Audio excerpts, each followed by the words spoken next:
turn the engine on and go. I've been picking up some steam when I'm moving through the scenes. Put the fire in the hole. When I touch it, turn a cold. Calculating every step, I be focused on my goals. I be getting in the zone, always on the go, on a different mode. I be getting in the zone, I got a different tone, I'm on a higher note. Yeah, I'm betting all of myself, I know I gotta double down, accumulating my wealth. I'm becoming that powerhouse, never going back to where the power out. I'm doing something I'm proud about, no slow gas and I'm out. Now I'm speeding off, yelling vominos, calling the shots in these audibles. Every action is valuable, and every word I'm using is plausible. My story, my chronicles, every day I gotta learn something. If you know me, I came from nowhere, for super bad and I'll make love it. I keep my business on. Hello mga boss, good day na sa ninyo diha. It's January 19, 2024. It's been 2 days na lang mag-pretty-tit na sa diri sa Sugbo mga boss. So for today's episode, by the way, this is your Kuya Elmer once again from Kuya Elmer Street. So for today's episode mga boss, we'll give the full details of this 2020 Toyota Wigo G with 38,000 plus mileage only. So super kayo kahinog. Actually, duha ka Wigo ang atong i-demo today with my 2 buyers also from Sikihor. So sa ako ang first buyer mo niyang nauyunan. Actually, gi-reserve na ako ni ganihang morning. Ako lang gibalikan for the more info and more details para sa atong mga viewers. So again, this is the 2020 Toyota Wigo G with 30,000 plus mileage only. And right after this, proceed ta dito sa SMC side kay nanasad na huwat ang usa ka Toyota Wigo dito, which is mo say nauyunan sa ato ang buyer. So by the way, naa-data karon sa usa sa pinakabago, pinaka-spacious nga yard diri here in Cebu City. So, boss, palihog lang pagkita, boss. Tuyok ang camera, boss. Para at least, tuyok lang, boss. So, mga boss, makita ninyo, grabe ka-spacious. Siguro nasa mga max of 50 units siguro ang masud diri. So, let's start with this one, demo. Sir Alrix, good morning. So, right now, nanata sa unit, soon to be your 2020 Toyota Wigo G automatic with 30 plus thousand mileage only. So hinog ra gyud so far atong unit karon, hinog ra gyud kaayo. So start lang diri sa right side since diri man ta na pabor kay actually daghan kay itong mga units diri available. Gabi puno kay itong mga units. So after ato nang ipakita niya. So proceed ta sir. This is the right side. So fog lamp, headlight niya, of course naka crystal clear pa. Sino pagid kaayo.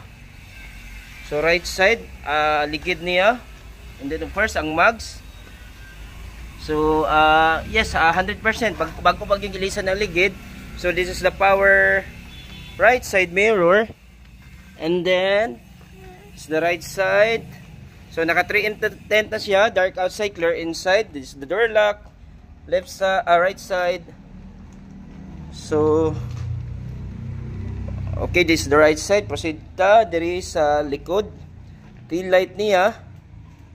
So wiper. So tail light niya, of course, bago pa gid ka kuan gid kayo. Sinar gid kayo, no scratch no dents gid ta. So the wiper.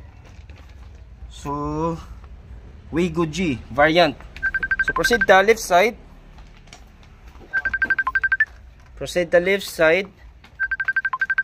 Okay. So of course, unit na to super kasi now. No scratch, no dents of course. So ligid, baga ligid 100% bago pag yung gilisan ni ligid. So of course, the bumper. And then, ang hood niya. So, wiper. So, absolutely, unit na to is hinog kayo. So, this is good as brand new condition. So, we'll proceed sa interior. So, Sir Alrix, proceed na diri sa interior. So, actually, ako nang gi-open. So, dirita, likod, sa passenger area. Passenger seat niya, of course, stock. Katapos yun yung original nga canvas. So leg room niya, spacious ra. So far so good. Slim pier gid kayo ato interior. So this is newly detailed niya, interior, exterior, and I will check the engine. So proceed na dire sa driver's side, driver's area. So these are the buttons sa power window and then sa power mirror. So dashboard niya, perti kasinaw. Power steering wheel niya. Of course, kuan. Ang seats niya is canvas. So soon i-release ni pwede nato nimo ni butangan og kuan seat cover, additional protection sa iyang original nga seat. And then ang iyahang kuan ni sir, shifter, smooth shifting of course niya, emergency brake, and then the touch screen monitor since G variant na siya, top of the line. So G variant naka-touch screen na siya. Then legroom of course, loag ra kayo, spacious ra with the original matting. Pwede na butangan nimo pohon og additional matting. And then ang iyahang ceiling, so as you can see, kuan pa gyud siya, naka plastic pa gyud siya. So ang ceiling niya of course limpyo gyud kayo, walay mga kuan, dirt or mga kuan, stains nga makita na to. So interior rating na to is 100%. Grabe kalimpyo. So proceed sa engine. So Sir Aldrix, before ta mo proceed sa engine, of course ato lang sa pandaron, let's say sa mga functions niya para makita na to. So ako lang napa-under. So as we can see, mileage niya is only 37,967 city drive as a first owner. So of course kasamintin expected na. And then this is the touchscreen, working na siya.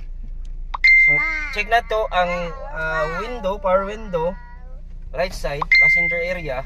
So up and down working, driver side, up and down working, and then right side, right side nga likod working, and then left side working good. So ang power window is working na. So we'll check sa power mirror. So power mirror na to. So okay, left, up, down. So working rin siya. And then ang power mirror na to sa right side working ra. Alright, working rin siya. So again, mileage is only 37,967. Yeah. Well, proceed sa aircon of course, one, perti nakabugnaw. So again, mileage 7,967. Then we'll proceed sa engine. So of course naa pa ang additional additional buttons diri sa driver's area since this is G variant. So naa na diri pwede na mag-adjust.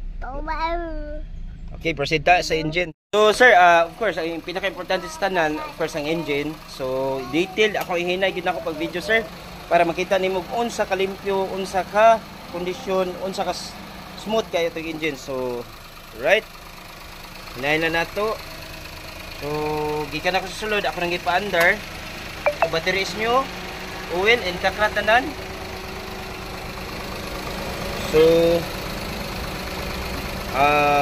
I guess this is newly changed oil, pero if ato na i-release pohon, of course para makakuan kita sa atong on monitoring, especially sa change oil, ato lang ni i-change oil 2 weeks after sa pag-kuan pag-release. Sir, proceed ta baggage. So every time na kay lakaw, so actually naaday murag sa kuan ni naday pakapin nga kuan sir, seat cover canvas also, which is easy to clean, easy to labara. So we'll check sa check na to ang spare tire tools and everything. Ang tools din nara dito sa bikas. So spare tire. So nara bago pa kayo ang spare tire. So ang tools nara diri sa may passenger area. So nara diha, of course kompleto ta. Unit is ready for release. Unit is absolutely good as brand new condition.